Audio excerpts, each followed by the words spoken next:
আমি জানি আপনি আমার ব্যবহারে কষ্ট পেয়েছেন, আর আমি এটাও জানি যে আপনি আমাকে বুঝবেন।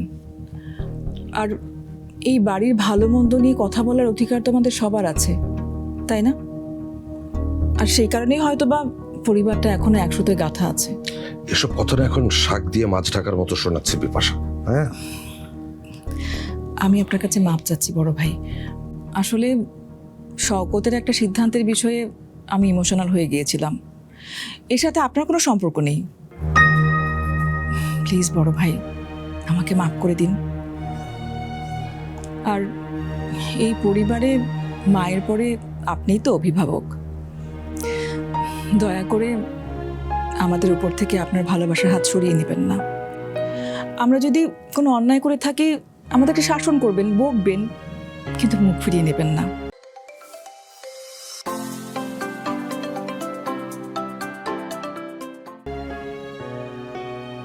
আর কেউ ভালোবেসে চা এগিয়ে দিলে সেটাও ফিরিয়ে দেওয়া ঠিক হবে না। এটাও কি এবারের নতুন নিয়ম?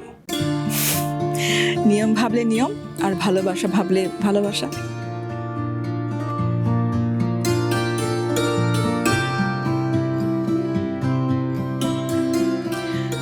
বড় ভাই, মা খুব ভেঙে পড়েছে আমাদের সবাইকে ছড়িয়ে ছিটে থাকতে দেখে।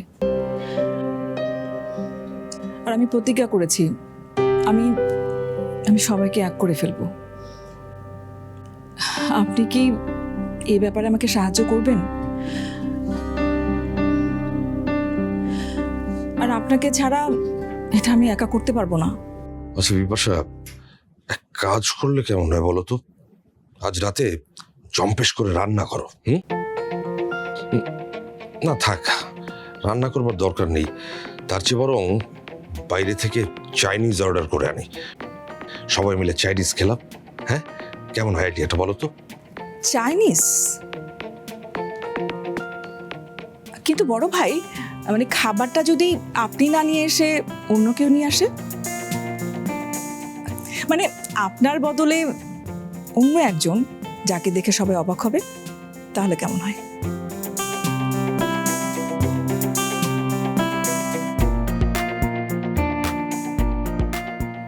গুড আইডিয়া, ঠিক বলেছ, একদম ঠিক বলেছ তুমি।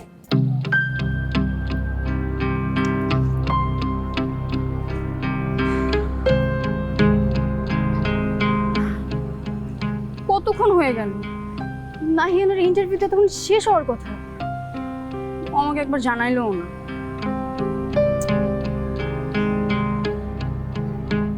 ধুর, কি করব আমি?